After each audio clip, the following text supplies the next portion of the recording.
Hello, everyone, and welcome to Meticulous Talks, October 10th. I am Cursor. I'm Hifrock, on the move.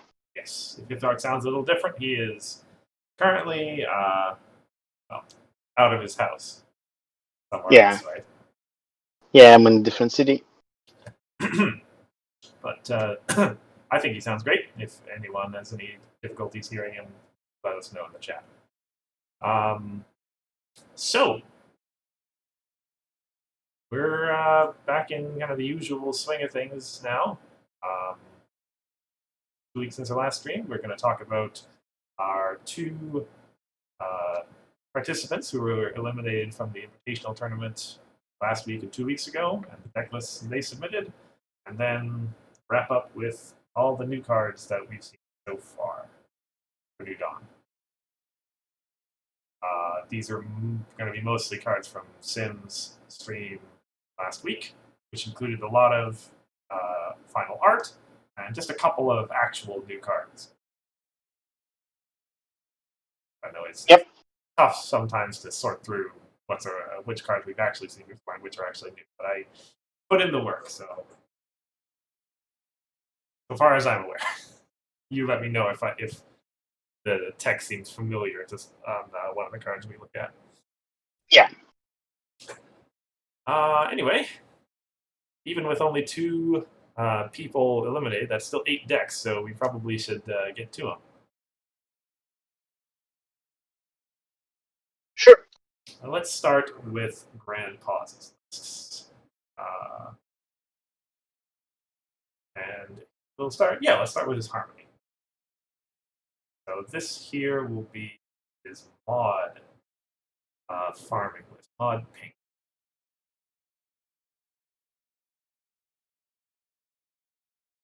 So if I recall correctly, TP actually let me in on a little bit of his plans with this deck. It's built for a very specific purpose, and that is to counter, in particular, Bugle's purple control deck, but just control in general, I think, as well.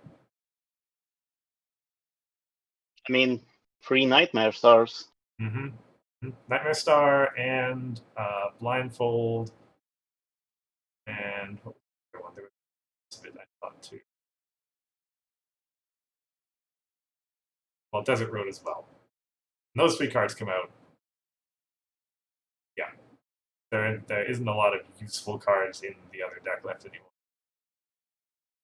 Yeah. There's also Under Arrest. I don't like that card. That card is annoying. Yeah. You know how it feels like when your mayor gets under arrested? Oh. Yeah, that would certainly suck. Yeah. So I'm kind of glad this list got conked out. I don't have to deal with it now. It's a fair point. Yeah, you probably wouldn't have appreciated facing off Nope. against this in your semifinal very much. Not at all. As far as problem deck goes, we have... I don't remember what that pink problem is, but all the other options make sense. Plunder Seeds. When this card enters play, dismiss all friends with 2 or less power. Oh, well, yeah. Oh, no. That's a terrible problem. I hate it. That would. Even especially the fact that this deck will never have a friend with 2 or less. Like, I mean, I guess there's Big Mac, but nobody plays Big Mac on an empty board. Mm-hmm. You usually play him to eat something. Yeah, that's a good point. In general, other than that, it'll play like relatively straightforward mod farm. Have the staff and a barrel and Pinky Senses for your early. Actually, wait. I guess Pinky Sense doesn't count because you're not starting trading. Yeah. But wait, how do you get in pink here? So there's plenty of entry. Yeah. Yeah. Well, not like too plenty, but enough for the little things you have here. Yeah. And I think Discord is also an entry. Well, technically, yes. Yeah. Without being in pink first, you kind of just have to lock into flipping him. But Yeah. still would work, yeah.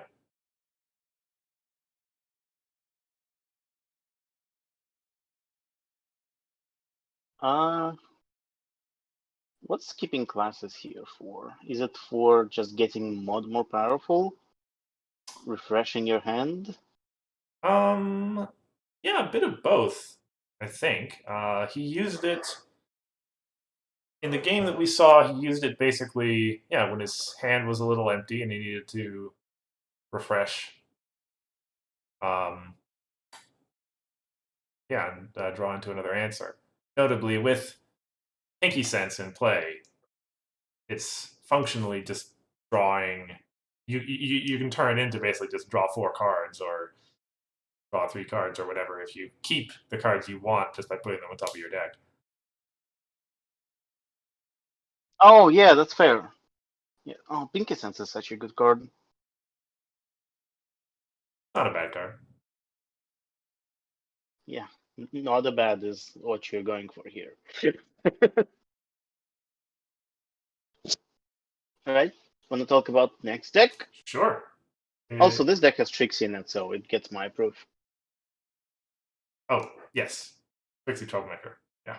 Yes. Yeah, next deck would be his Changeling Pretender list. Uh, we did we see this one on stream? I don't I remember. don't. Let me see here. Yes, because the game 3 was Harmony, I believe. So we saw this one in the sort of quick game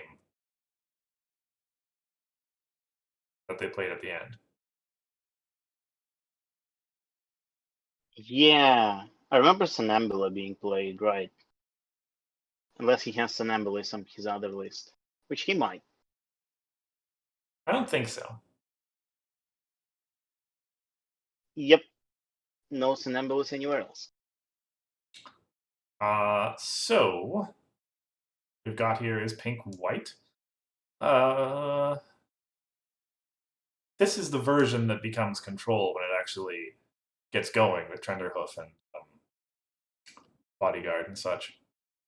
He Yeah. was forced to play it quite a bit more aggressively given the time constraints of the game he was in. Mm-hmm. But it That worked. was a close game, though, from what I remember. Yeah. Yeah. He was like not starting face-offs or anything, but he did keep it close. He was able to keep confronting and find his way through.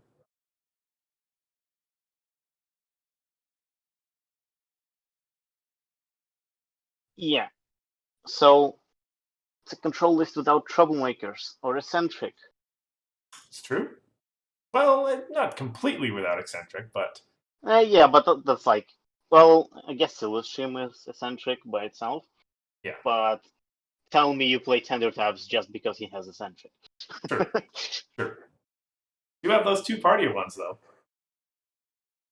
Yep.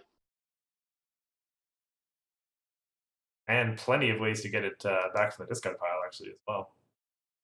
This main and highlight. Yeah.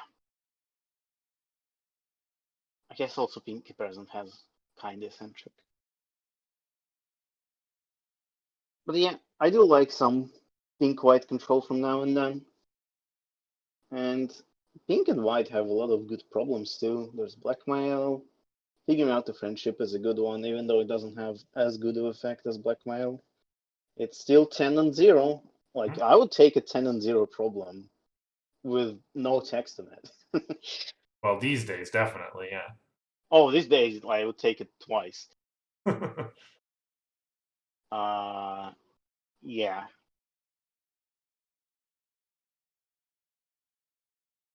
So, I don't know.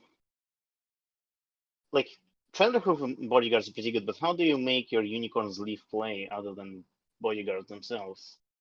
Well, I guess there's belly flop, but belly flop, party of one, I guess, would also do it. yeah.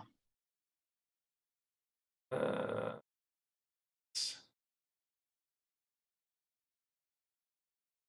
unicorn. I'm not sure actually.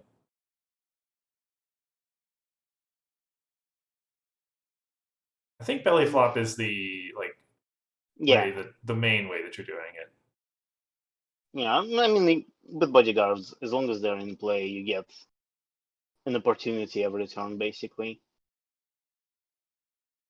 So that's fair. So, do you think this deck would still be a little bit better with some troublemakers? Like, why not just find space for like 3 mimics? I don't know, or a Grogger. Like, it's like before the Grogger gets nerfed, it's kind of hard to imagine why would you not put Grogger in. It's zero risk, Well, zero risk troublemaker. I mean, so as far as this tournament goes, the question is relatively easily answered because the Grogars are in his other deck. Oh yeah, that's fair. Yeah. And one Grogger is kind of Mm-hmm. okay. Yeah, that's fair. Though if I were building those two decks, I would just have 2 Groggers in each, I guess. That's what I did with some of my decks. Well, it's a different philosophy, yeah. Yeah, it's probably a good call to not do that. Like, I think having 3 Groggers in the farming deck is more important than having 3 Groggers here. Now, as to Fair, the, fair. Yeah. I'm not sure if the mimics are in his farming deck. Maybe they are. I didn't check. No, they aren't, but uh, I mean, if this deck can't really protect mimics, I guess then there's no. Like, mimics are good if they stay for a while. If they like just like cower and get defeated immediately, that's kind of Yeah, it's possible that he maybe knew there was going to be a lot of farming or made that call in the yeah, harmony. yeah. I like Rarity Soprana when I used it with Barrel. She's just a really good card. Yep. It's nice to see her again. All right, next deck. Yes, on to core. Beginning with Blue yellow again. yes. This This has is Middlebrooks. That's true. Yes. This is very close to the growing confidence deck, just with nurturing nature swapped in. There are a couple of changes. Yeah. See Middlebrooks, Rocket Scooters, a bunch of Pegasus energy. Basically, like, I don't like the entirety of this deck.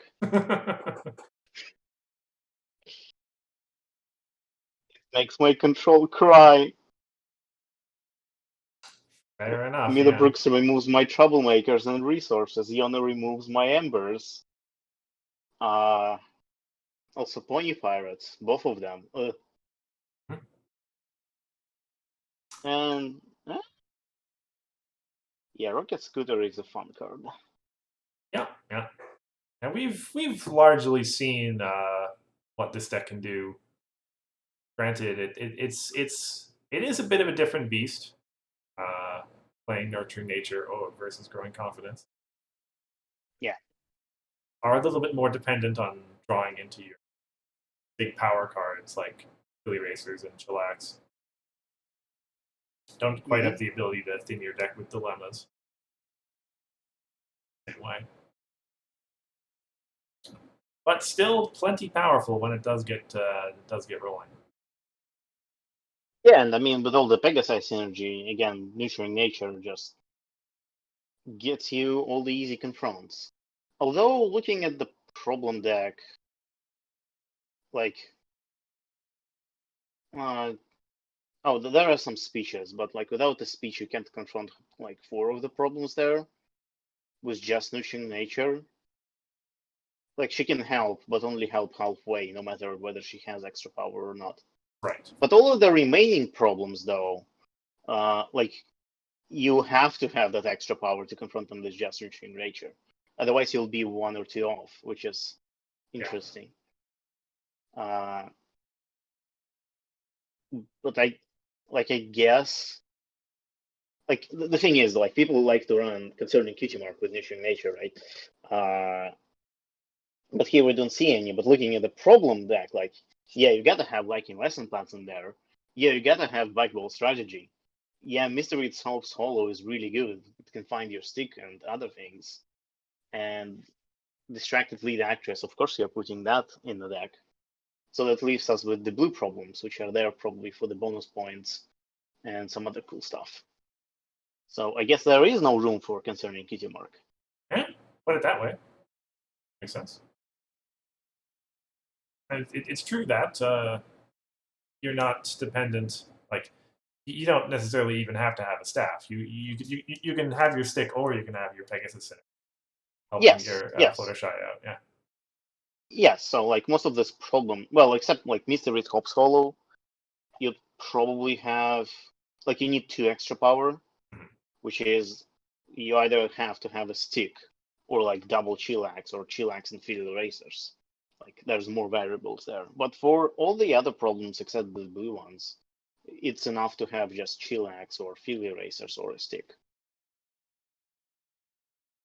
Which is pretty good.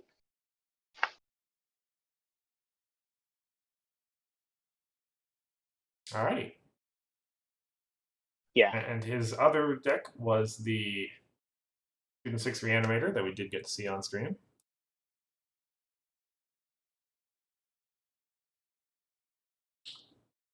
The more control-oriented version of it, or at least, well, I wouldn't say control-oriented. Slightly slower. It has the cadence and the Luna. Was it the game where he got all 3 midnights? All, I don't know if he got all 3 of them. He Like got I think. all 3 Orchard Blossoms, I think. Oh yeah. Like, but I think he got like 3 midnights, and 2 of them he played, and 1 of them was in his hand. Ugh. I wasn't even in that game, and I was annoyed. Well, it is a strong card, certainly.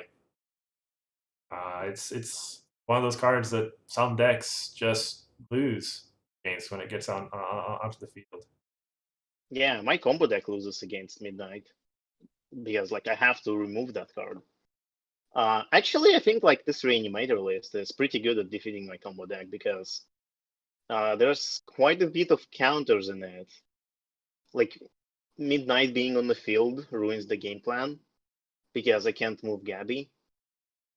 Cadence ruins everything as well because I have to play events. And I think the rest of the cards are irrelevant. Yeah, so those 2 cards. But like that's 2 cards you have to remove. Yeah. Annoying. Is Limestone irrelevant? No, because they just play EEA. Can't use her. I guess so. I mean, I guess the only thing that she's really annoying with is that she can disable main six's Starlight. ability. No. You just play EEA first thing in the turn, Right. like. For sure. But they disable main student six's ability, so you can't cheese it with putting Gabby into play for free. I guess. Yeah. Okay. So there's that. But yeah, other than that, I think this is standard reanimator list. Pretty much. Yeah. Well, yeah. We saw last week Max's list was very similar to this, so I think it's reasonable to call this standard. Yeah. I didn't get the chance to see the Max's game yet. Oh, should. I will. Just didn't get a chance. Okay, fair enough. I will binge it like next week. Oh, great. Watch both Max's game and tomorrow's game. All right. Do we want to go to the next Sure. Yes. list? Moving it over right now. Yes. So Diamond Song played last week versus Max. Fortunately, Max did get the better of her, but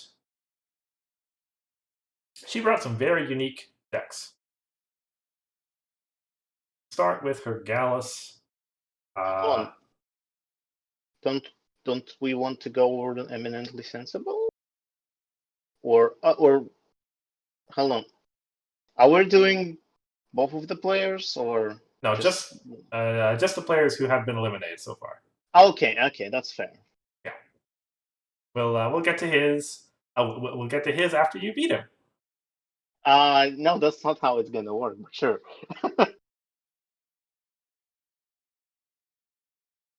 All right, so we're going over Diamond Song then, right? Yes. Okay. Yeah, we'll start with her Gallus. Gallus. Purple Farm. Purple, that's correct. This is the other color. So, she did make pretty good use of Gallus's ability over the course of the game. I think she scored like 4 or 5 or 6 points Oh, that's really good. with it. Yeah. And yeah, this deck has a lot of immediates. Hmm. Same dim delivery is pretty good. Stop fighting is pretty. No, a lot of good stuff. I like Embers. Yeah, that Ember. Yeah. I'm aware of that. I assume you're not as big a fan of the uneven grounds in general. No, yeah, in general, no. So that's like, I mean, everything has pros and cons. Mm-hmm. Yeah. And this deck has some pros and some cons. It's like, given what we know of the rest of the field, it's actually a pretty good choice. I mean, Unknowing Ground is a great card. I'm not saying that it's a bad card. I just hate it. I hate it more than Middlebrook. I have my two scapegoats for every problems of the game in Harmony and in Core. In Harmony, it's Unknowing Ground, and in Core, it's Middlebrook.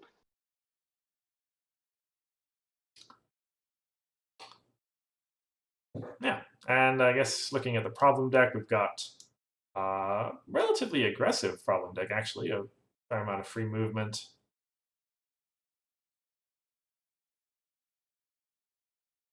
A little bit of removal.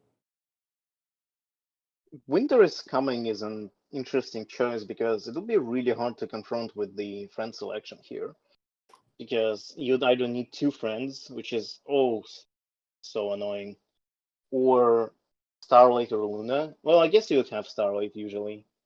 And Luna is pricey. I don't think you'd have her very often. Mm-hmm. But it's only one off, so I don't think it affects things too much. Yeah. And it is your only purple requirement in the problem deck. So Yeah. But I mean, most of the friends here are blue. Oh, there's also Potassium who can. Potassium can't No, be 3 purple. Yeah. If he's purple, he has 2 power, so. Right.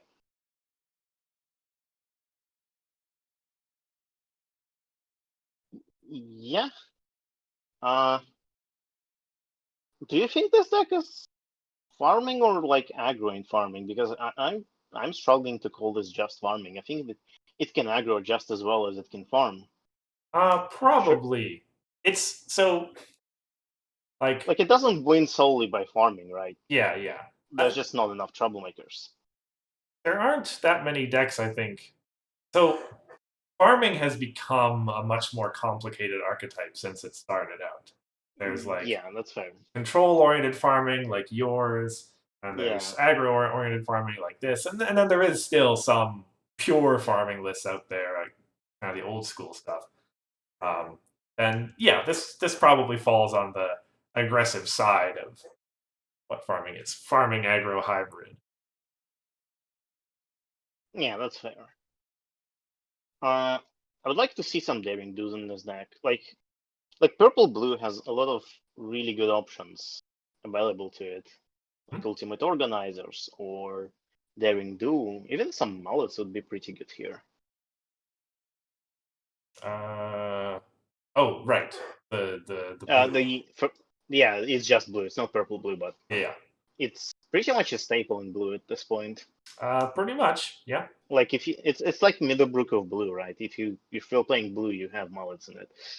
Uh, well, I guess my deck doesn't, but my deck is control. Yeah, but daring do for sure. Yeah, but I suppose like so if we go over like the friends list here, the blue friends list here, we have embers, which is they're really helpful for farming. We have Cameral apples, which are really great for entry, given that the main is blue. And Uneven Ground is like a silver bullet tool, kind of, right? And Rutherford is just good removal. So I guess like all of the blue cards make sense. And you need a bunch of immediate events for Gallus. Well, Rutherford also counts for Gallus, notably. Oh yeah, you're right. But so does Mullet. Yeah, actually, that's a pretty good point. Yeah. I think Mullet would make a lot of sense in this deck. I just don't know what I would cut for it. Probably Holiday Spirits, Yeah. but that's I believe Paige has also pointed out to me during the stream that Ember is a big help in this deck because it allows you to start a face off with staff and exhaust use Gallus. use the Gallus trigger and not necessarily lose the face off. Yeah.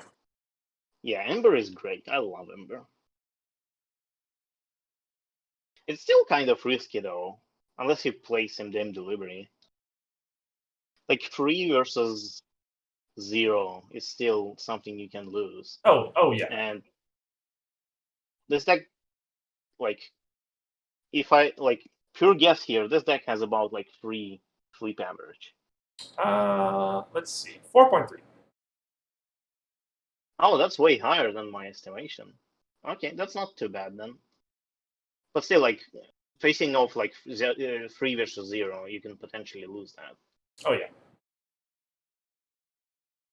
Unlikely, but possible. I knew I was going to get a point out of it. Yeah, true. I guess, yeah, I guess if you're just going for the point, but like it's nice to get the point Oh yeah. and It's strike much something. nicer. Yes, of course. But yeah, I'm a big fan of Ember in general, and she's great for many. Like she has a lot of use cases. It's one of those cards which a really simple ability unlocks a lot of like different sides of, I don't know. Yeah. You get the idea I'm trying to convey. Oh yeah, absolutely. It reads simply, but when you think about it, it actually kind of breaks the rules a little bit in a lot of weird ways. That Yeah, yeah, it's a great card. alrighty. Next deck. Next deck, yes, this is the Thorax list. I'd be surprised if Diamond Song played in a tournament and didn't play Thorax deck. I'm pretty sure this is, and this was a long time ago, but I'm pretty sure this is the list, the one that won her Vancouver and secured her invitation. So, I mean, would make sense to use it again. unfortunately, this is the one that we did not see during the game.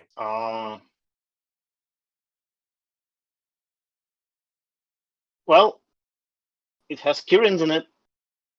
Mm-hmm. Two of them. 2 of them. But I mean, they both help you with face-offs, so makes sense.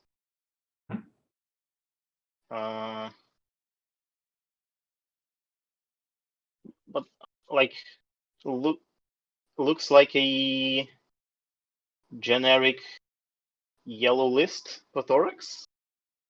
I don't Well, not know that if generic. It has like a lot of stuff here, like yeah. Kieran's and Conarchus Baton, but There's a super lot of stuff accident. that's a little bit almost out of place. You'd think in a thorax list, like um, Uh, if you're gonna say Middlebrooks Mask, I'm gonna like challenge you on that because we've seen some cool plays with Middlebrooks Masks I mean, by it's Diamond Song. yes, that's the thing. Cards like Novo and Meadowbrook's Mask look out of place in a Thorax list because usually you think about Thorax like, oh yeah, that deck is all about well, not all about winning face-offs, but it has no problem with winning face-offs. It's got an enormous With main. main. Yes, Yeah. but she makes it work. She makes it Yeah. work brilliantly. Like we've seen some cool stuff with this deck at Vancouver. Hmm? Unfortunate that she didn't play it this time around or didn't get a chance. Uh, Something else I wanted to say, but I forgot about it. Oh, also, yeah, there we go. Today I learned that Day Shift is not banned in Harmony. It's true. I even yeah, even I looked as soon as I loaded this deck. Wait a second, day shift, isn't that? But yeah, Yeah, harmony, it's okay. Still, yeah. I mean, that's why I didn't ask, like, isn't she banned? Because since, like, you checked all the decks, so it's probably not banned. Mhm. You would catch that. But I didn't know. I thought she was banned in both Harmony and Core. Oh, maybe I should have played blue-yellow in Harmony. No, resist! Resist the temptation. Well, too late now. I'm not turning to the dark side.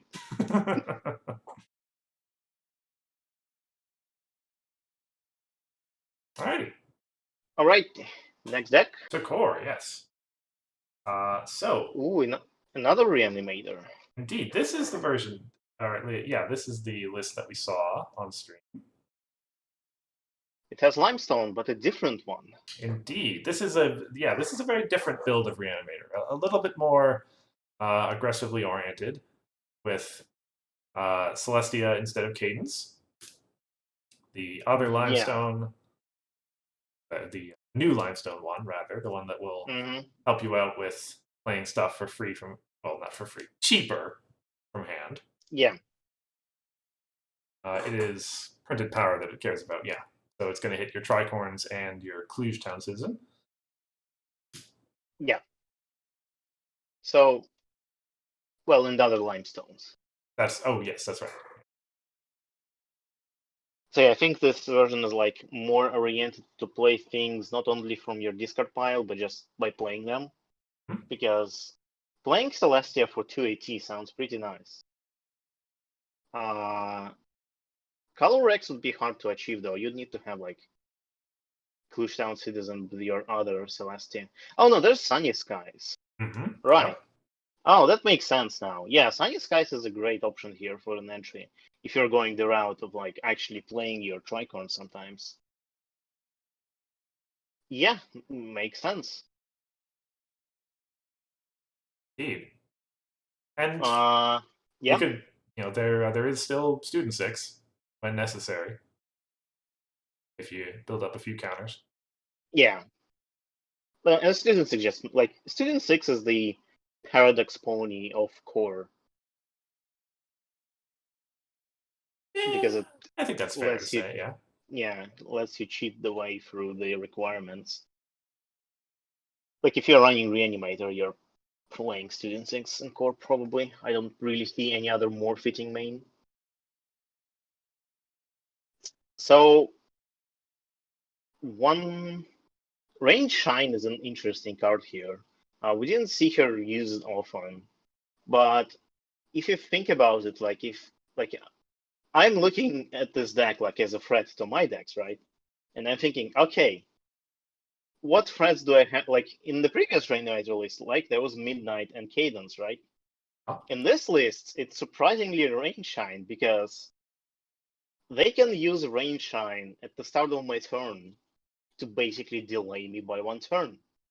And then if they reanimate it back, That's one more turn. So like Rain Chain can buy a lot of time against combo deck.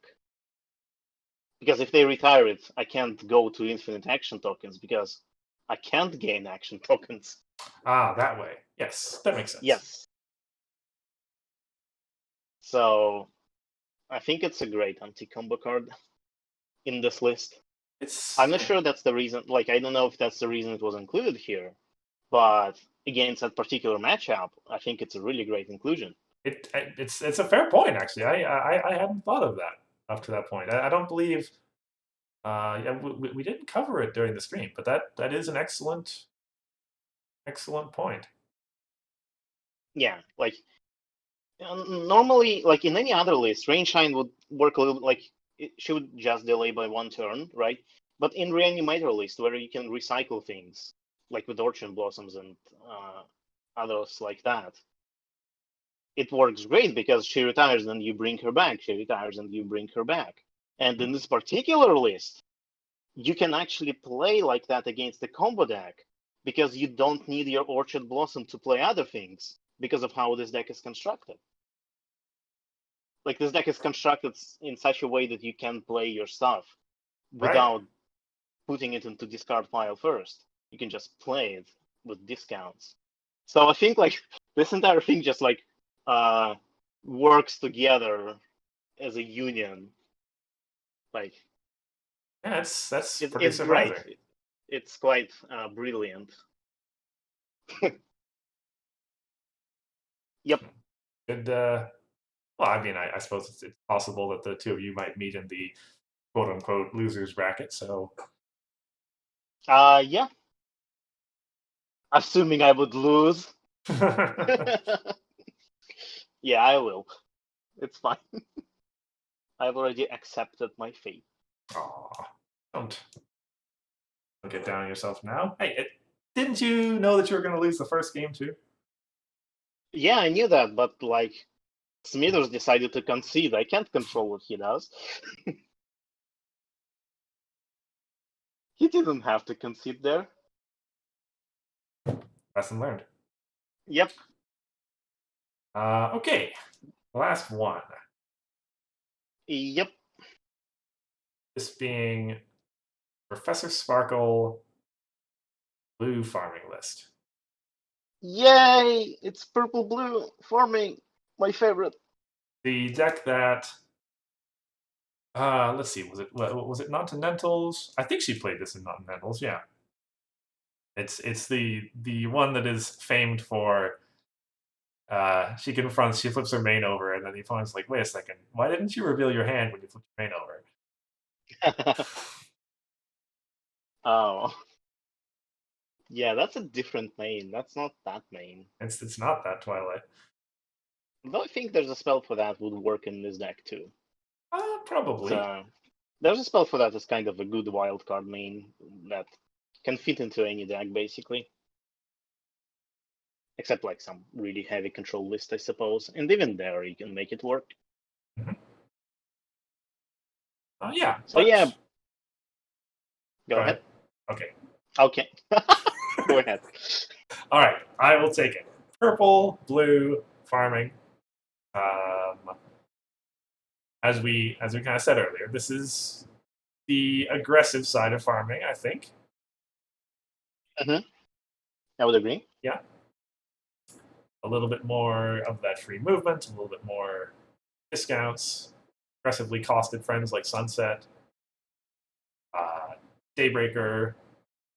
I wouldn't call Sunset aggressively costed. Like 380 for 4 power is, and Meticulous too. Like I'd play that in my control deck. Okay. With a removal option. I guess I just mean to say that her power is above the curve in terms of Sure. 4 power 3 cost, but that's a fair observation. Yeah. But yeah, perfectly capable, as capable of playing for the face-offs as it is playing for its epics. Yeah. And I see Diamond Song really likes those holiday spirits because we can see them here too. Yeah, good point. And yeah. No, go ahead. Well, I would still like to see some Daring Do's and Ultimate Organizers in here. Maybe I just like those cards. But like Ultimate Organizers is pay 2 to move things at immediate speed. That's really good for any purpose. Yeah, it's Such a good card. particularly good in farm, where the ability to move stuff up to the problem is particularly useful. It can be used either to start a phase off your opponent's not expecting, or as a counter to a flipped Magicite or something like that. Although, wait, this is Yeah. Chorus, so no Magicites are going to get flipped. Power Shift. Power Shift, that's the one.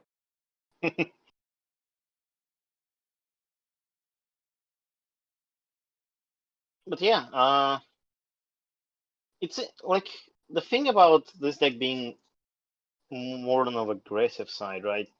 Is that the main doesn't really help that. The main tries to be more controlish, I would say, because the main is all about either defeating or defending troublemakers.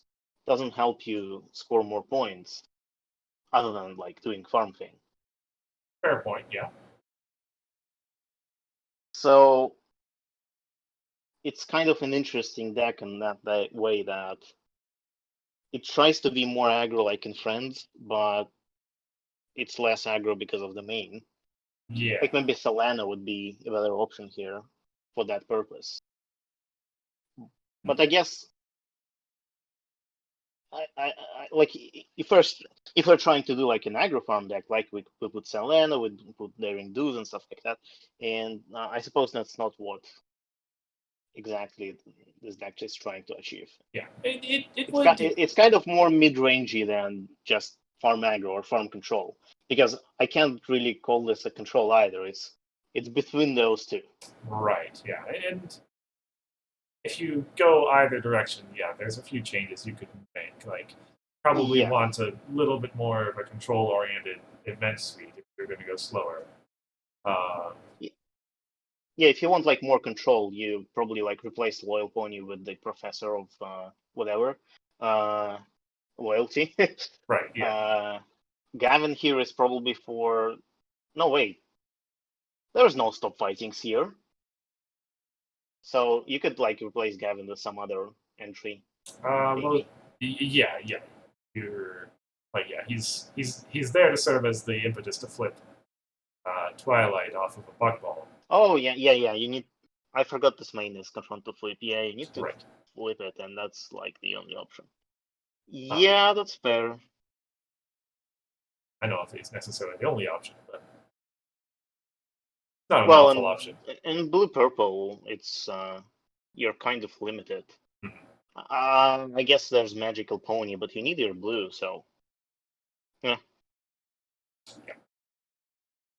But given that the Griffin's there, it's a fair point that stop fighting is a potentially good option. Yeah. I guess. Well, stop fighting is more of a meta call, right? Because maybe you'll not be facing anything that's too less power. But given with like blue yellow everywhere, I guess stop fighting is pretty much always good. Yeah, it's in this current meta at least. Yeah, if you're expecting a lot of yellow, it's not yeah, a bad but idea. But yeah, I mean, what exactly to expect is we can say, oh yeah, there was some blue and yellow in there, benefit of hindsight. But well, looking at the non-tenatals results, I think it's fair to say that at least someone will be playing blue-yellow in core. Like, I've been seriously considering it. I didn't go for it because, like, I don't have that much experience with the aggro, and I thought, like, I would, like, I'd have a better chance playing a deck I know than a stronger deck that I don't know. Which is might be the case for many of the players, actually. you can, yeah, it's you can look at our matchup this week and Pancake playing all the farming decks and perhaps come to that conclusion. Yeah. Oh no, he has all the farming decks. Yeah, I'm excited to watch both Diamond Song's game with Max and tomorrow's game. Oh yeah, sorry. It is tomorrow for you, isn't it? Oh yeah, it is tomorrow for me. But like tomorrow will begin in like 4 hours from now, so it's not too far. All right. Either way, Yeah. yeah. Well, yeah. I assume you were going to do the segue, same as me. Yep. So go ahead. Oh, I don't have anything specific. I was just like, should we Oh, go? yeah, absolutely. So let us go to spoiler deck, of which I believe Deck? there, well, slide deck.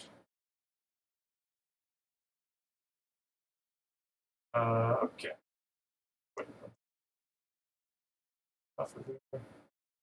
My Trixie was stolen from me. Oh, just because you didn't get a chance to reveal it? Oh well, they sent it to me, but I was kind of slow on revealing it, so and they wanted to feature it in the like BRB like deck on the Sim stream. And GP like messaged me, okay, are you gonna like reveal Trixie anytime soon? I was like, I had plans for it, but like those plans would have to be executed like in a couple of weeks from now. So my Trixie was stolen from me. I am It's very fine. intrigued to find out, like, knowing you. It You like, was no. It's not a grand scheme or anything.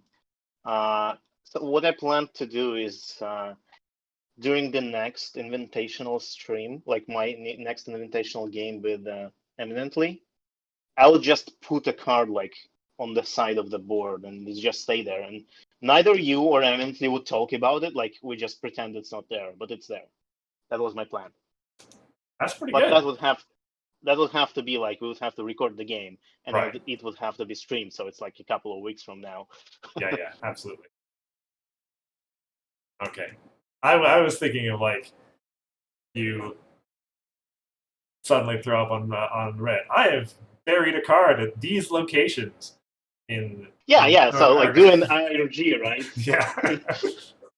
I thought about doing an RNG, but doing a proper RNG is really hard and time consuming, especially next when you have no experience whatsoever. next set, I'm sure. Yeah. Anyway, on to on to the actual spoilers. Um, so Spike here was just in Discord a little, like it's at some point over the course of the week, not in Sim. I'm pretty sure he's new. Orange, one cost, one power, one wreck. Immediate, exhaust this card to put the top card of each player's deck on owner's discard files. Cards share a type. Ready this card, and then presumably do it again. Yeah, I'm pretty sure he is the new spoil because I know the text, but I don't remember us ever discussing it. So Yeah. There's a lot of cool applications here. Yep. You can mill both yourself and the opponent, which is useful in a number of ways. Certain pink decks might appreciate it for yourself. Certain purple, orange might like to mill the opponent a little bit more, given that I'm the friend that you need is in those colors. Yeah. Let me see. Oh, Oh, right, I mean, and then given that it's at enemy speed, you also have the opportunity to interfere with your opponent's face-off setups. yes, that's what I was about to say. There was some other application for this card, which I don't remember. Not helpful. Oh, I see. Okay. I'm trying to just like recall it now. There's some really cool thing you could do with this card, but I can't remember it. But yeah, it's great for milling. And like, you know how Sweetie Belle was super annoying? The white-orange one? This card can be just as annoying. And the most likely card type you'll encounter is like friend, right? In many decks. Most So often, yeah. yeah. So if you keep encountering friends, it's gonna mill a lot of stuff. Potentially. It's also I think it's also good for Reanimator because it gets stuff into your discard pile. Yeah. And you can like use Pinky Sense to set it up too. Like if you want a specific card in your discard pile, you use Pinky. Well, I guess you just use Pinky Sense. Fair point. Yes. Cut the middleman out. Yeah. But no, it's more interesting this way. You put the card on top and then, well, it's more okay. So here's the reason doing it this way is better. You get to mill your opponent too. Yes. But there's also a chance you won't mill anything. Oh no, there's no chance because it's already. Yes. Yeah. Card always goes to discard. Spike just doesn't always ready. Yeah. Do we have anything that like reveals top decks of your opponent?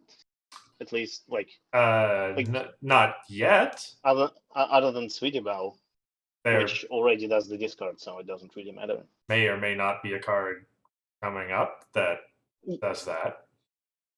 Yeah, that's fair. But yeah, it's a fun card. Oh, I can't remember what the cool application of it is. But oh well. I'm sure. Maybe there isn't. Maybe I'm remembering something wrong. We'll see. Yeah. Do you want to move to the next card? Absolutely. Tempest. I'm pretty sure this card was new. I'm pretty sure we haven't seen the Progressive Unity purple yet. 3 power. Yeah, I don't think so. We cost 1 rec. At the 5 level, Unity 5 prepared. At the 10 level, when you play an event, you may exhaust this card to move an opposing character. So that is. Let me see. Do we have a card with that text before? Sounds kind of familiar. When you play an event, move an opposing character? Yeah.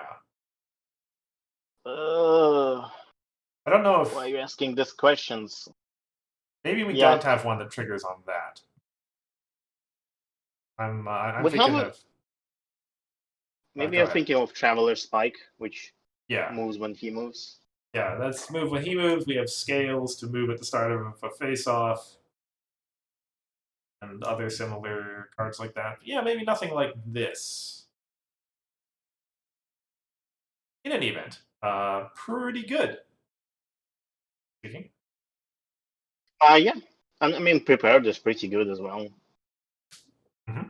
So, does this go into your unicorn aggro? Now that's a question. Because normally text like this, I mean, you think about control right away. No, that's a single face-off thing. With prepared too. Kind of. Let me see here. I mean, yes, it's great if you're pushing your opponent into a face-off. Especially with all the other event triggers. I mean, that's not the way that I was thinking of playing Unicorn aggro, but it's a legitimate option, I guess. Okay. My first instinct on seeing that, given halfway across Equestria and Dales and such, was to think of it as a control card, but I mean, I think like you could use this in control because these effects are like really controlish, right? Like imagine my blue-purple list, well, blue-purple-white rather, right? This card would fit pretty nicely in there if you can get to Unity 10, that is, which is like might be questionable in a 3-color deck. Not necessarily you'll always have that much purple, but assume you do have that much purple. Like both of those effects, both prepared and both the second ability, are really good at like defending your troublemakers. Like you play any event to move it, like it's basically any event becomes Magicite, right? Which is pretty good. Pretty much, yeah. And like Magicite by itself is pretty good, but like if you really want to win a face-off, you can have this card and like play same game delivery, get 1 AT, and move a friend. It's like inverse Magicite. On AT at least. So like surely, yeah, this card fits in control, but I think the more interesting thing is, does it fit in the unicorn aggro? Yeah, hmm. I have to spend a couple days at some point going through all the cards we have and trying to think of what that deck ends up looking like. Well, I'm excited to see it at the next tournament after New Dawn gets released. Yeah, presumably there If will you be a. if you're not playing unicorn aggro at the next tournament, I'm suing you. Okay, challenge accepted. Fair enough.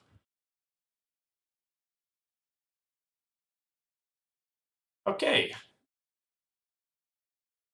Next up, here we go. Yes, the Truth Talisman of. I didn't actually listen to this meeting. I don't know how to pronounce that.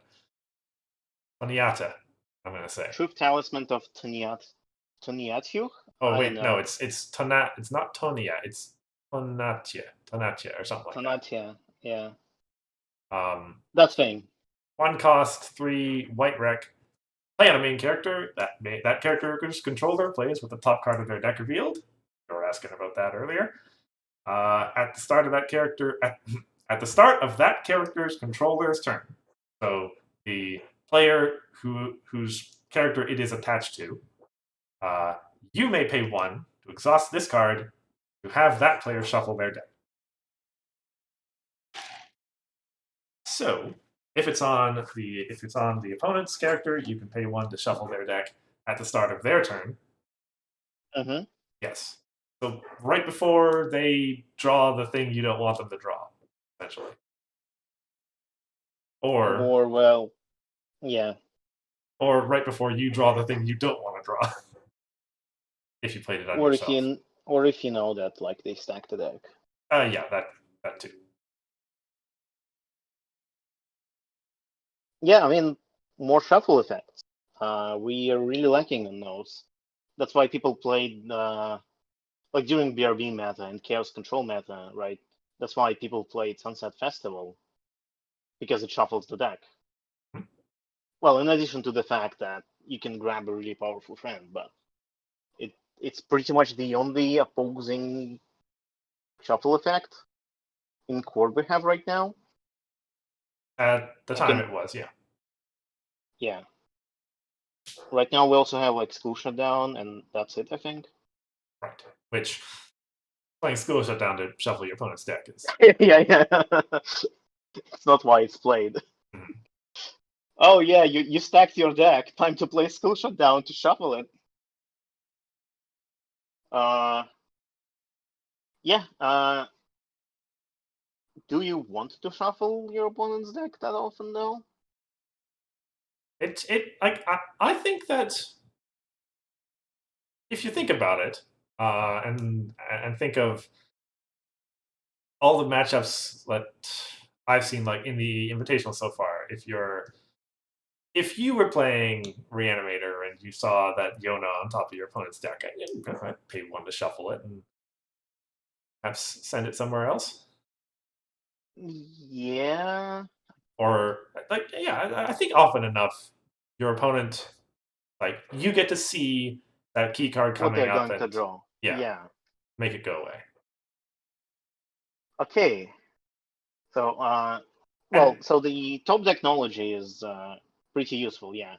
I that think too, it'll yeah. be, well, yeah, and like controlling your opponent's draws is pretty good. We kind of have other tools for that though, like Inspired.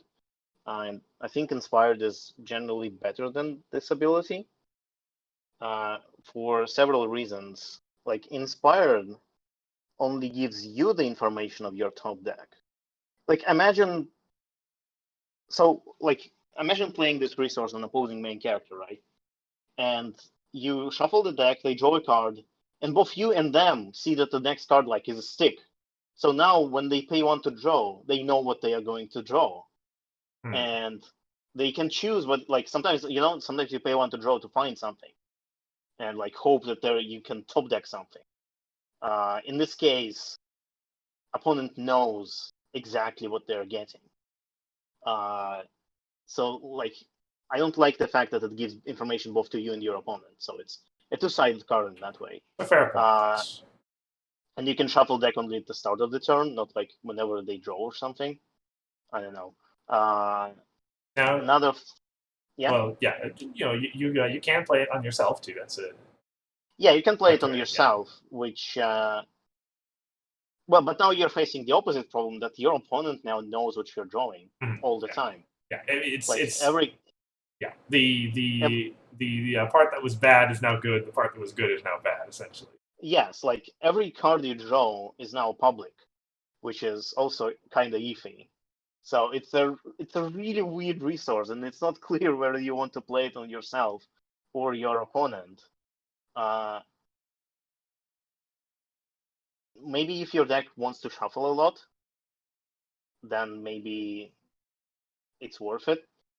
And like if you're playing it on your opponent, I just think Inspired is better because Inspired only gives you the information about opponent's top deck, and you can choose whether the card like stays on top or the bottom. And not shuffling the deck sometimes is a good thing.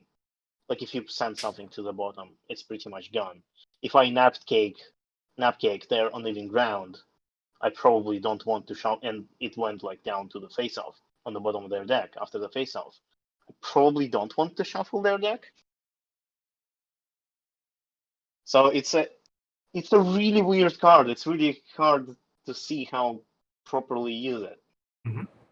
Which is good. I love cards like that. Yeah, it's interesting. And the fact that you can play it both on yourself and your opponent, and it's not clear which one is better either. It's makes things even more confusing. Yeah. Hopefully see some good experimentation with it. Hopefully people actually try it out, and it's not just one of those cards that is cool, but nobody ever played it, and whatever. Sad Star Sword Journal, something. I think this one's a little bit more useful than Star Soldier. Yeah. I mean, okay, Star Sword Journal is a really low bar, right? it's true, yes. All right. Okay. Next card. Postal Mare. Bulk delivery. 5 cost, 4 power, 3 rec. When this card enters play, dismiss any Dismiss number. all opposing. Sorry? Dismiss all opposing tokens. That's what I'm reading. That is how that works. Yes, tokens have cost 0. Correct. Yep. Any number of opposing friends here. Yeah, that's why it says here. I'm pretty sure. Well, so yeah. You can't just dismiss all of the tokens. With combined cost 4 or less. So yes, dismiss all the tokens here. Well, opposing tokens here, and any number of other things you want up to cost 4. Yes. Which, that's one of those effects that's better against certain decks than others.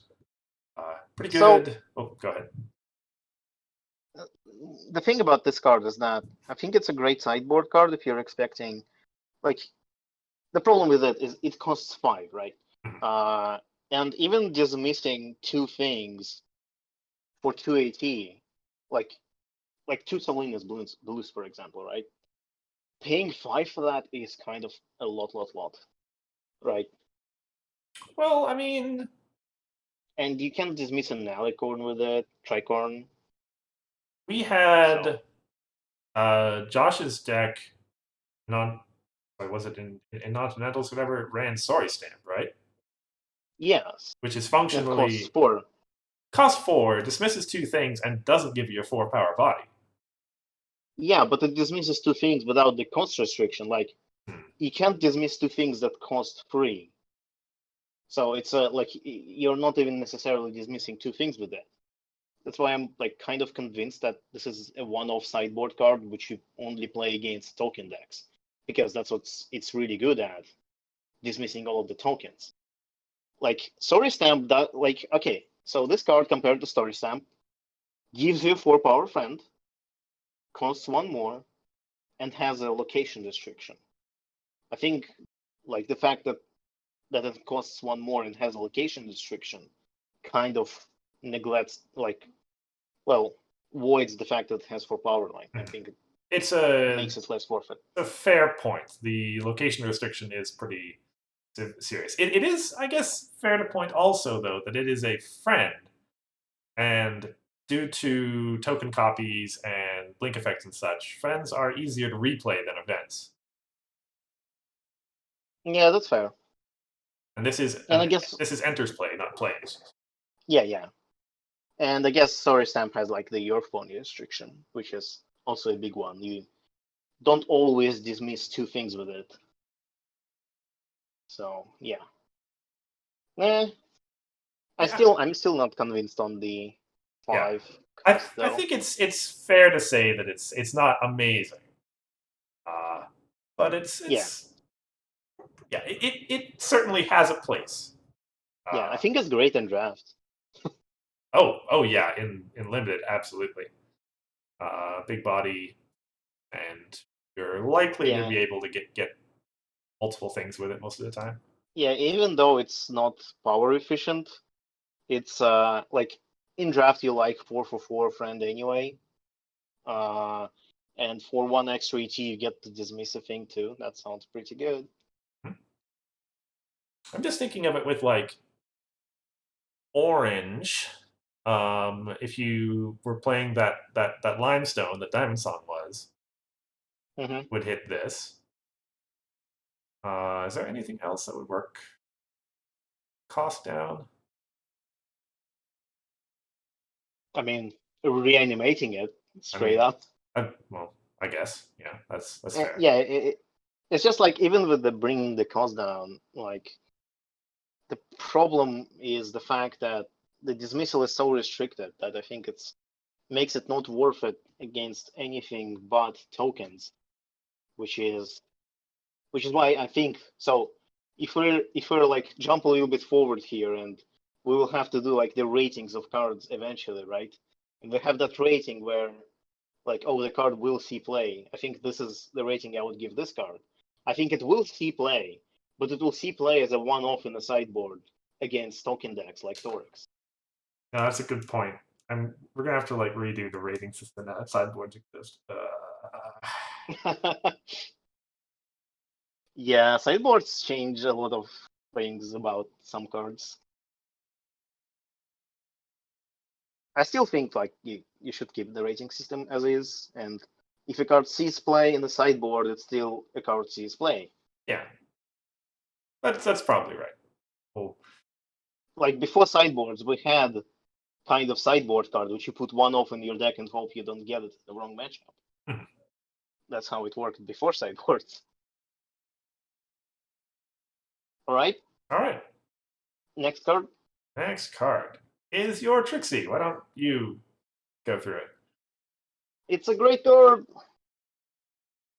I remember we tried to like during the set design session we tried to like we're brainstorming what the card should be, and I said like, oh, we need to like we need to have a Trixie that does the portal thing because she portaled the swamp, and here it is. Oh, really? So this was it was like a flavor down design. Yes. I might be remembering wrong, but I think yes. I don't remember, but like we were discussing what this card should be, and there were like several iterations, and one of them had like straight up portal effect, I think, but we decided against that. And yeah, but yeah, this is basically a portal effect, but it's a different kind of portal effect. It's puts a token copy of friend into play and immediately banishes it, which is pretty fun.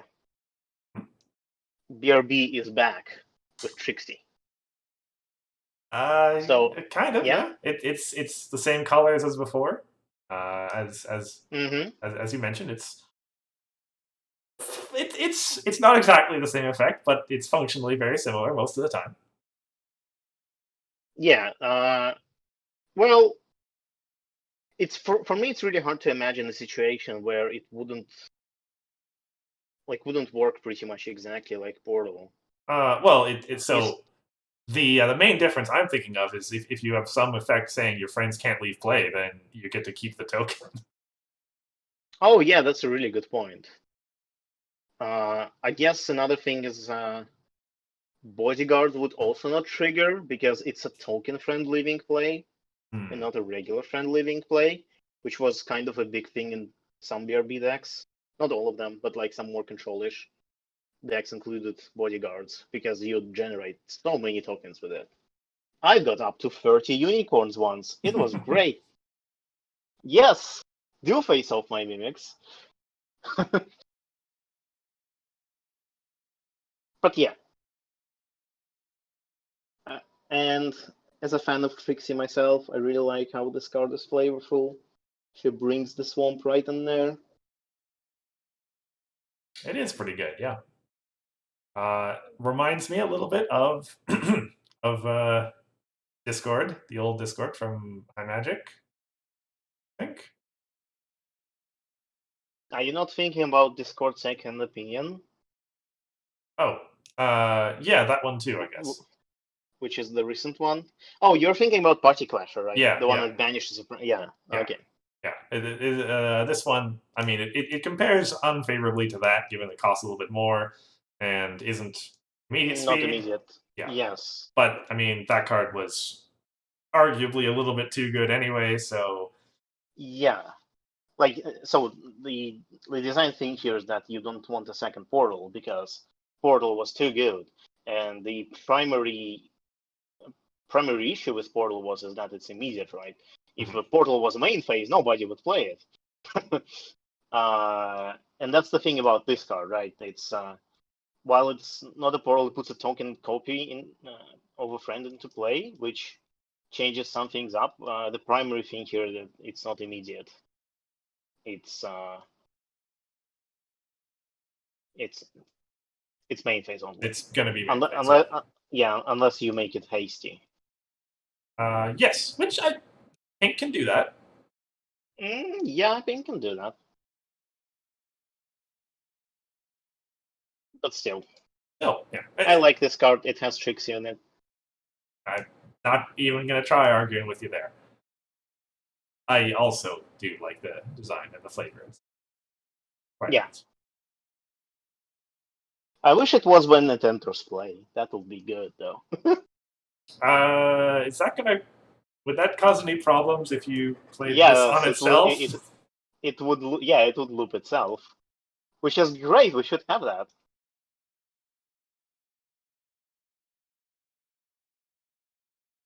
I mean, you do you.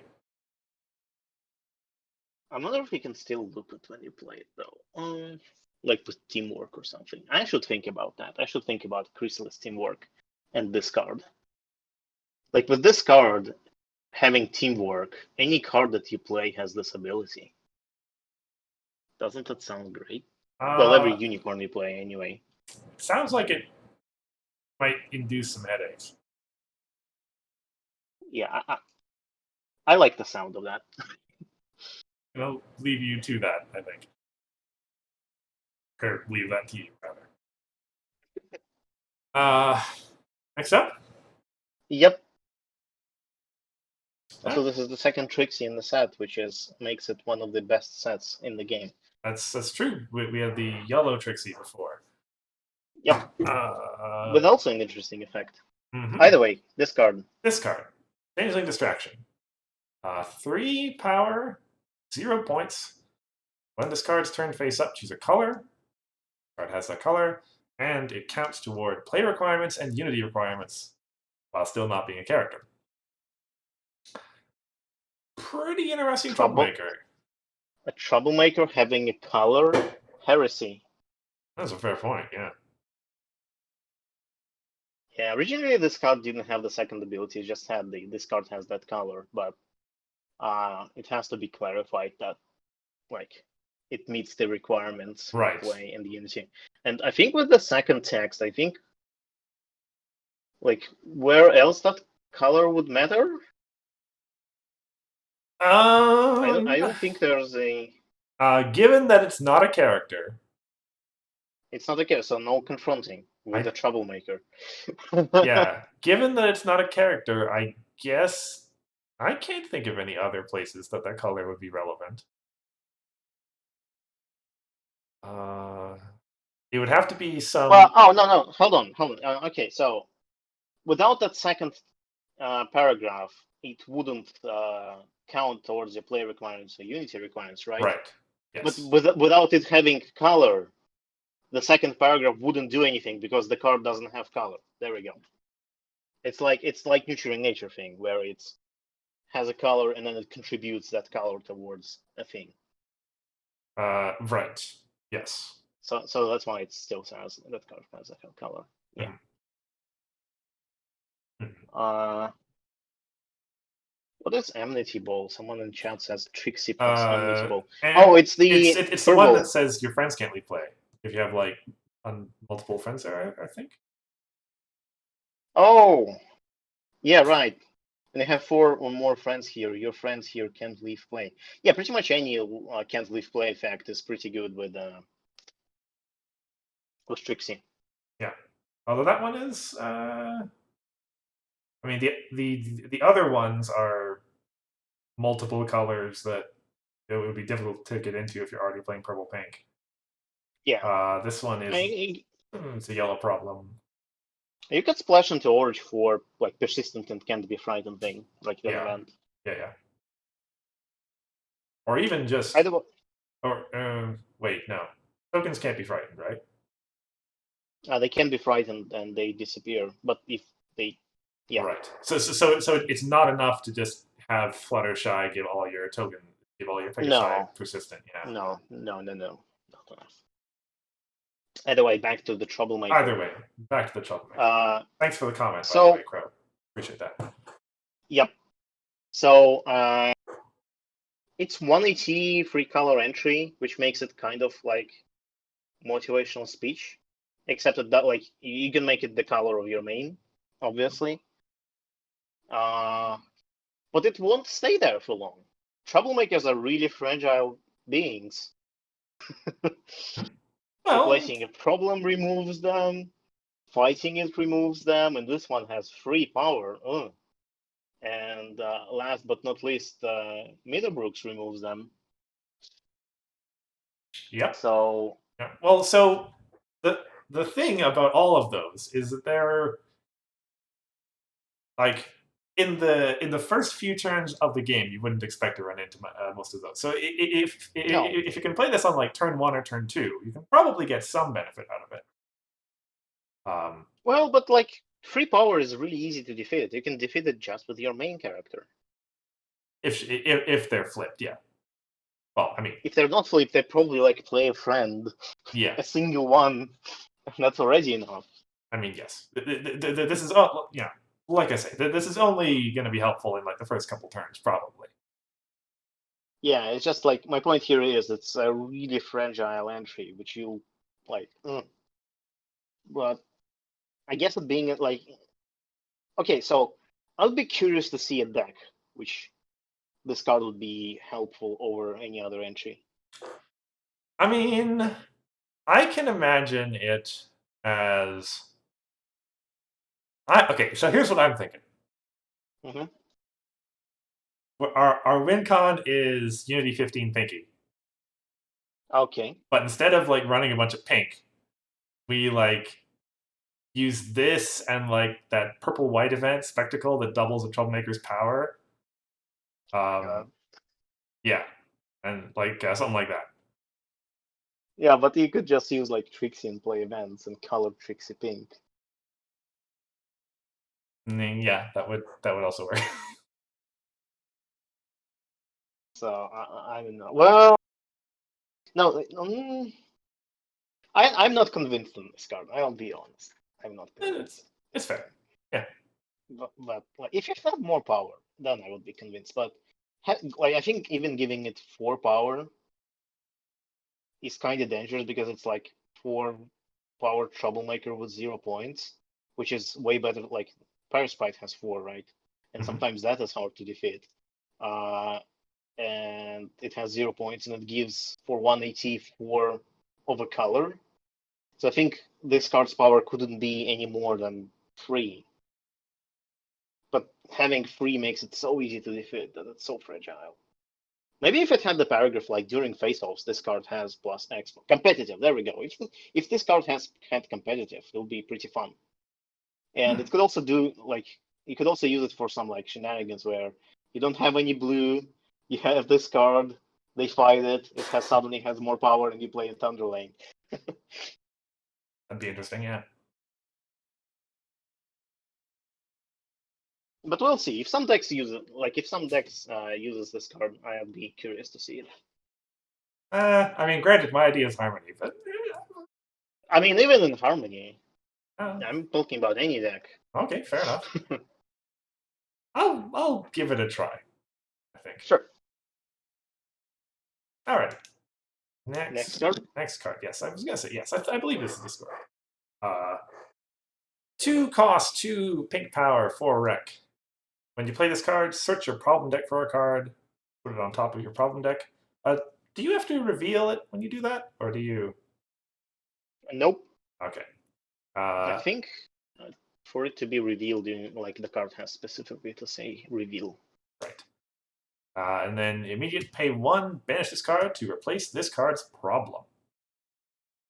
So all of a sudden, my Silver Stream combo deck has become so much better because now I can just not worry about trying to find Fire Than Ready in my problem deck and spending time and resources on that. All I have to do is to play this card once. It's fair to say that over the history of the game, there have occasionally been combos that relied on specific problems, yours being one of them. There were a couple of others.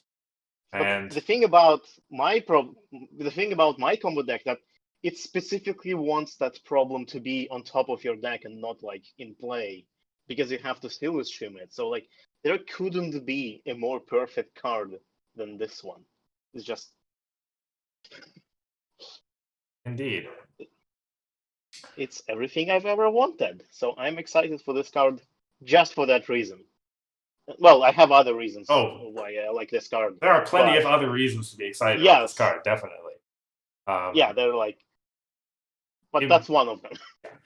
Immediate speed problem replacement is just great in general, even without that first ability. It's great for if your opponent's trying to confront into it. It's great if your opponent's trying to beat an epic over there. It's just sometimes you just want to see it. Well, let's see. Discord does have to be at the problem, so you can't like do this after a DFO or something. Yes. Okay, here's the game scenario, right? Uh-huh. You're at 14 points. You have a wall, but you can't score a single point for some reason. You have a wall of troublemakers. You play this card, you put Blackmail on top of your deck, and at the end of your opponent's turn, when they didn't confront anything, you replace it with a Blackmail. That is so dirty. Because, well, I guess once you play this card, your opponent could see this coming. But like, if they don't, they're like, oh, I can just not confront this turn. It's gonna be fine. And then you replace it with the Blackmail and score a point. I love it. I love every second. I mean, I would absolutely do that in Harmony for sure. But boy, oh boy, that it's just such a dirty trick. Yeah, so like, problems is a very interesting game mechanic in the game, and being able to, and one of the design about problems is that you can't get them consistently, right? There are some cards that let you, like, they're meticulous like cards that let you mess with consistency a little bit, but we didn't have like a straight up problem tutor, and that I think has a lot of applications. Yeah, and like immediate replacement is of course great and synergizes really well with the first ability, but I think the first ability is the real highlight of this card. I don't know. For it being so unique. I mean, yeah, it's true. For like novel novelty or whatever. Yeah, novelty. Novelty. Novelty is the word. Thank you. Yeah. Yeah, I think I'm personally probably more excited about the second ability, just because having seen problem solvers and bait and switch and all the how like incredibly important those cards were in the metas where they existed. Yeah. Likely to be the case here as well. Yeah, that's fair. Which actually, it's kind of interesting that Snips and Snails was a rare, and then Bait and Switch was a super rare. Now this text has moved up to an ultra rare. Okay, so next time we'll get a royal rare then. I guess so. Or exclusive promo, which is only available as a promo, because that didn't go wrong last time we had it. No problems whatsoever. Either way, super cool card. Yep. Right, and then I believe next up is. Oh wait, no, not next up. No, Gilda is not the next up. Well, Gilda is the next up. I got the cards mixed up in my head there. Forgot that there was Gilda coming up. Okay, I see you wanted the bell. Yeah. Well, so like we'll get there. Sim revealed them like in a weird order on their stream. The bell wasn't the last one that they revealed for some. Anyway, regardless, Gilda. Yep. 3 power, 3 rec, or 1 rec, 3 cost. I think that's the power cost structure we've seen on all of the progressive Unity friends. At the 5 threshold, agile. At the 10 threshold, our characters here have eccentric 1. That has the potential for a lot of eccentric. Yeah, just like Granny Mares. It's kind of similar to Granny Mares. It's like not restricted by trait, but it's restricted by location. Yes.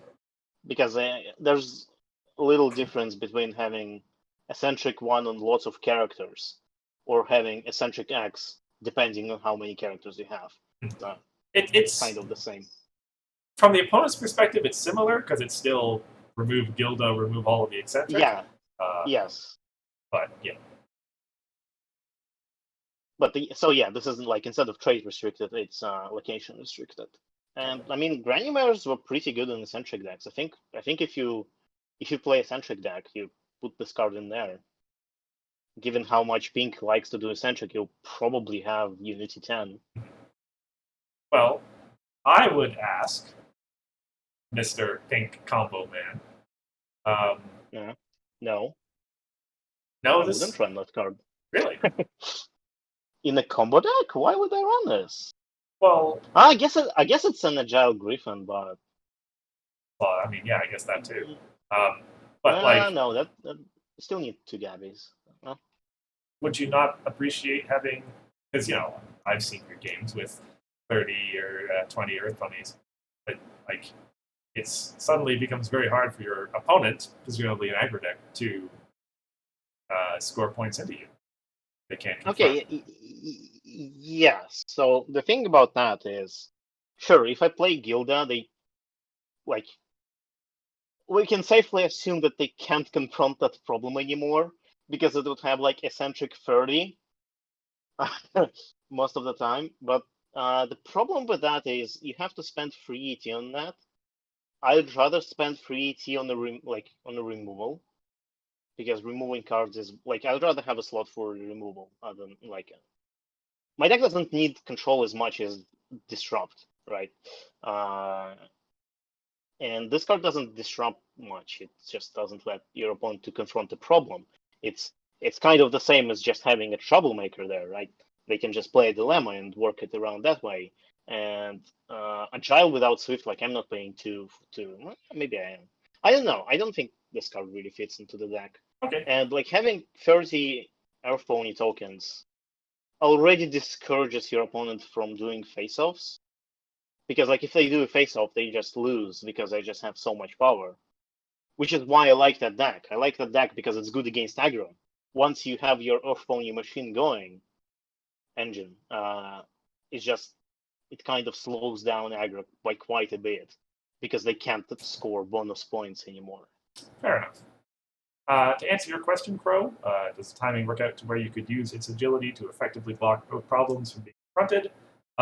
Technically, yes. The timing that you're asking about does work that way. So your opponent chooses which problem they confront first, and then the next one, and there is a window between them where you could use agility. This card is only going to have eccentric 1, so it's probably not going to. Well, unless you have characters with other problems. Yeah. Like you're not going to be able to effectively move all of your eccentric over.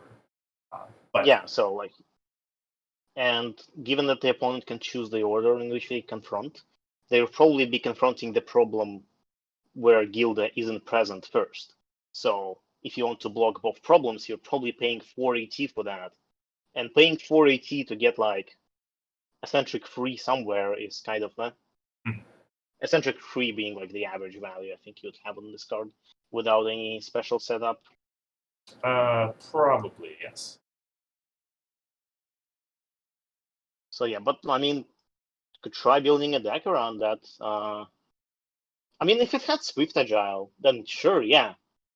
But just Agile is like, if you go over all of the cards that have Agile, pretty much none of them has Soul Play, at least because of Agile, unless they had Swift too.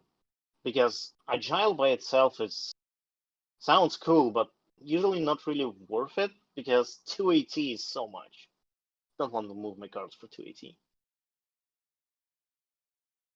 Even like for confirm tricks, like even for stuff like for Bluna shenanigans, to move like between confronts, 2 AT was usually not worth it.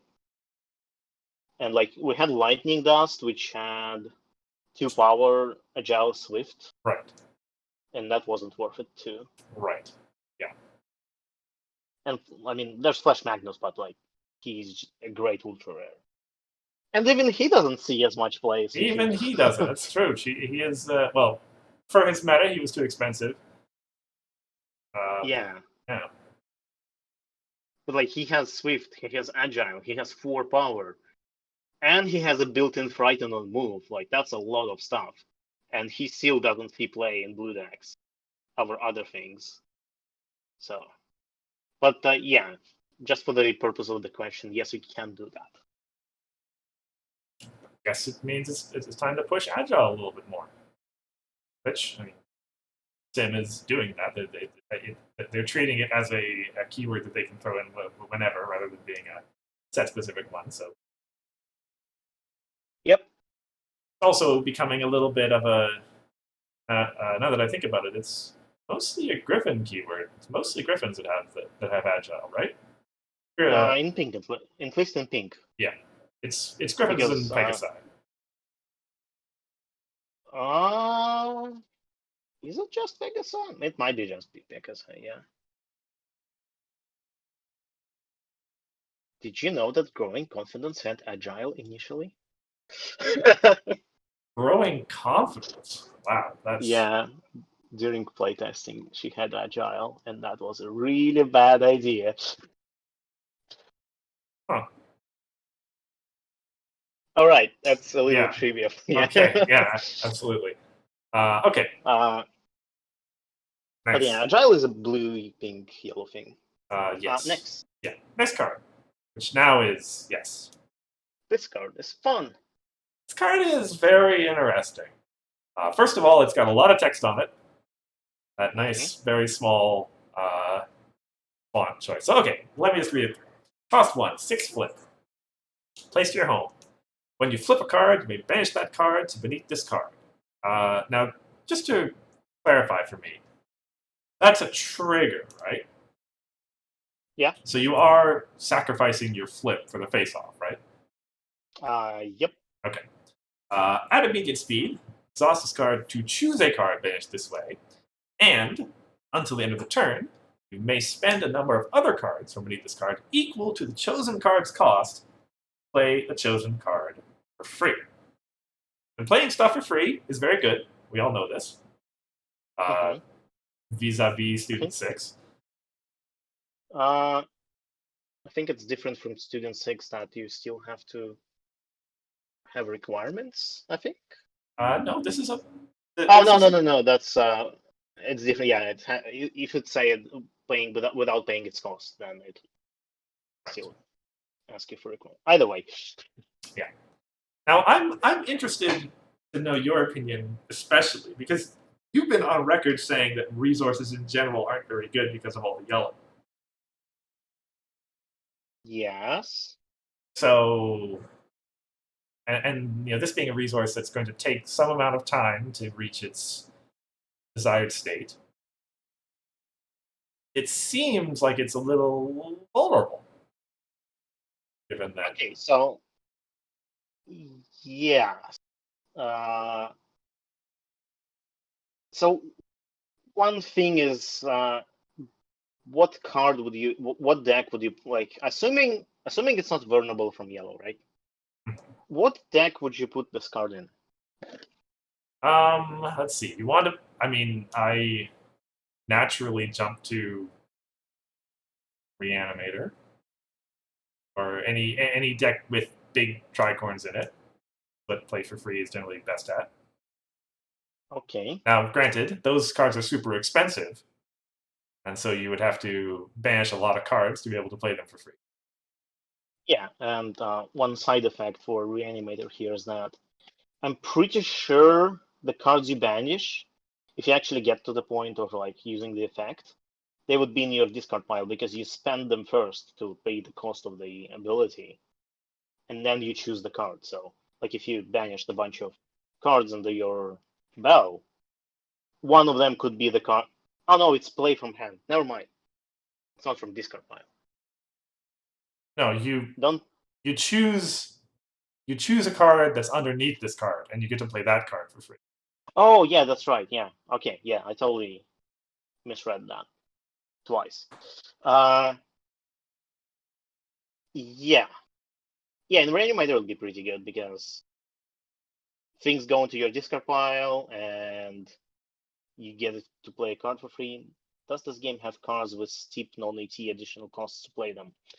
Yes, it does, but uh, in core there aren't any cards like that see play, Well, and in Harmony there also aren't really cards that like that see play. non-AT. So we'd be talking about the cards that require you to discard cards to play them. Well, yeah, the cards that say as an additional cost do something, like Braeburn, where Yeah. as an additional cost to play this card, retire a friend, or bailout, which is an event, wouldn't. Well, I guess. Well, you still play the card. No, play the card for free means without cost. So yeah, so cards like bailout would be pretty good on this thing because it doesn't have to be a friend; it can be anything. Cards like the new Ahuizotl, which is Yes. cost 0, but Yes. with potentially lots of extra AT thrown on, which would get negated. Yes. Now, let me think of other possibilities. So, if you wanted high impact cards with lower AT costs that you wanted to be able to play here free, add immediate speed, notably. So, like this effect reminds me a little bit also of Purple White Moon Dancer. Yeah. You get to choose an event from your discard pile and play it whenever you want. Yeah. So there's some value in that potentially. Yeah, but given how fragile resources are, Yeah. like, okay, so for just 118, I wouldn't mind it, but the problem is that if it gets removed, the cards you banished are banished forever. You don't get to spend them, which is kind of annoying. If they would still go into your discard pile, well, I guess some decks don't care about that, but if they would still go into your discard pile, then there's really no harm in playing it. Like you paid 180, if they remove it, sure, whatever. I guess you discarded some cards from the top of your deck for no reason, but it's not that big of a deal. My thing here is that it removes the flip, which means you either have to have some extra flip synergy, or you have to not care about winning face-offs. which is sometimes really hard to do. A lot of decks care about winning face-offs. So one thought that just came to my mind for my purple aggro deck. This is an easy way to banish events for Celestia. Potentially, if you flip events. Sure. I mean, yeah, that's true. And you can play like you'd have this selection of events, and you can play one of them. And if they like most of the events don't really cost more than 2, and if you have like 5 events stacked under it, you'd still have some events still banished because you wouldn't spend all of them. Or does it say spend all of them? no. See, so actually, one of the interesting things is that you exhaust this card to choose the event, but you don't have to play it unless if you don't want to. You just pick the event that's in your back pocket and only have to play it if you. Oh yeah, it is until the end of the turn. Okay, another like the great thing about that is that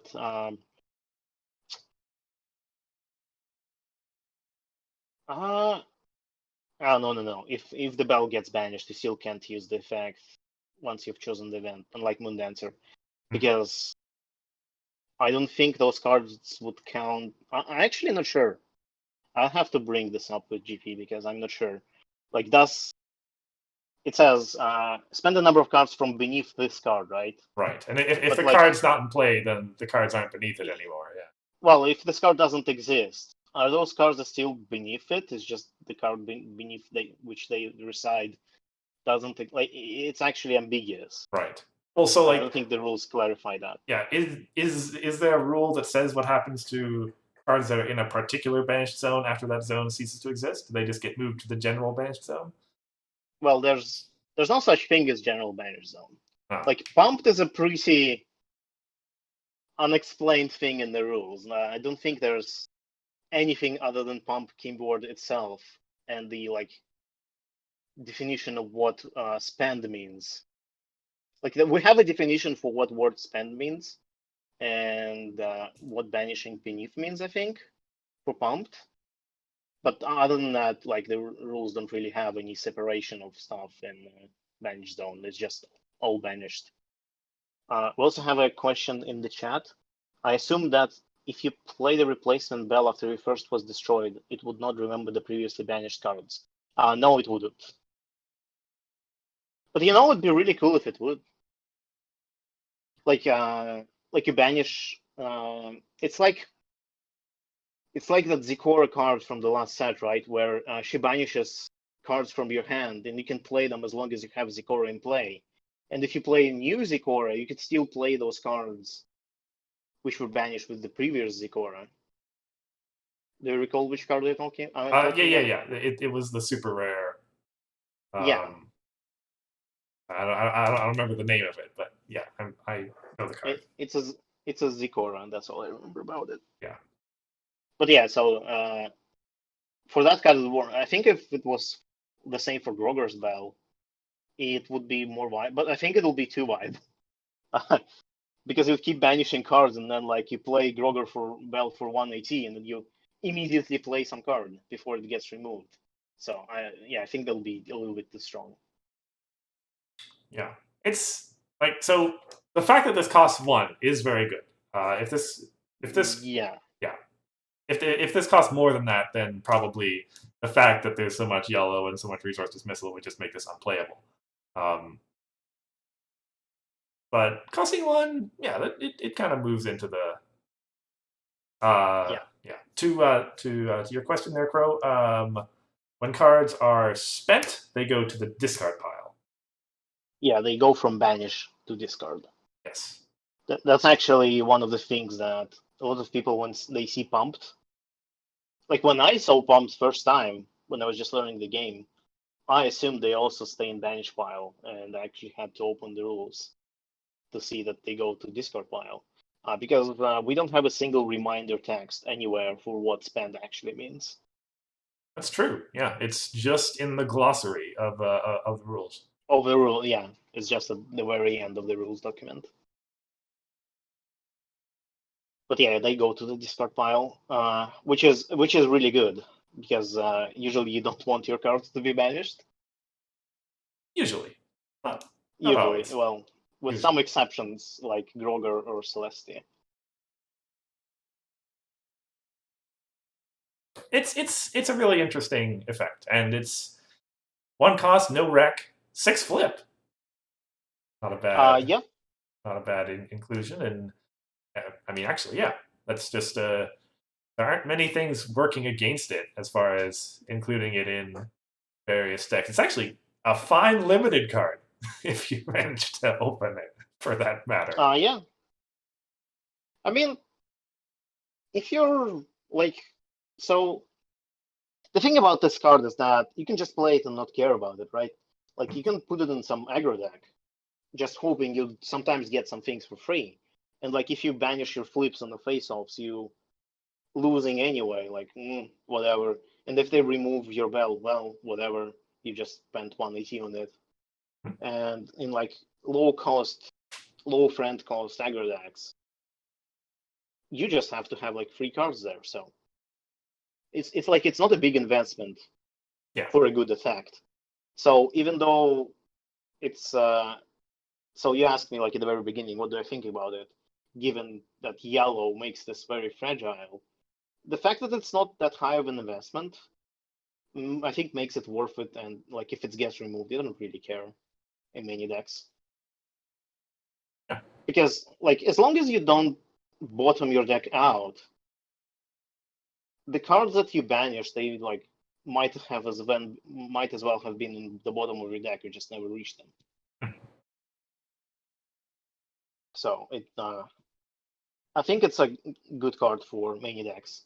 And like Reanimator is the obvious one, but I think you can stick this into an aggro deck and it would work just fine. I think so too. Are there decks that want to intentionally lose face-offs? I don't know if there are decks per se that do, but there is Novo. there is the Novo, the ultra rare that says the person with the lowest power wins the face off. So yeah, potential synergy there. Yeah, it's good with Novo. I don't think there's any other reasons to lose a face-off though. Even in combo decks, unless you're a Bugle and you want to have a combo deck that scores your opponent 14 points and then scores yourself 15 points. That's such a Bugle thing to do. Could be. Yeah. Alrighty. That is the last spoiler, I'm pretty sure. Yep. I set it up so that we had the big one at the end. Yeah, almost a couple of hours. Good stream. Thanks everyone for coming out. I appreciate the input in the chat. This stream, per usual, will be up on our YouTube. Find that. Put in chat. Is at some point. And I'll just remind everybody that tonight, well, tomorrow for you, Hithrock, there will be our 4th quarterfinal matchup, our invitational tournament. Bugle versus Pancake. It's going to be a real interesting, real fun time. Grand Paws will be joining me for the commentary. Ooh. Yeah. Wanted to give Pages a break for a week. Yeah. Otherwise, this stream will be back on 2 weeks from now, probably with more spoilers, I would guess. And more quarterfinals match to talk about. Quarterfinals and semifinals. And semifinals, yes. Yep. Till then, thank you very much for joining me, Hithrock. Thank you too. And I have been Cursor Course. And I'm Hithrock. We'll see you in a fortnight. Bye.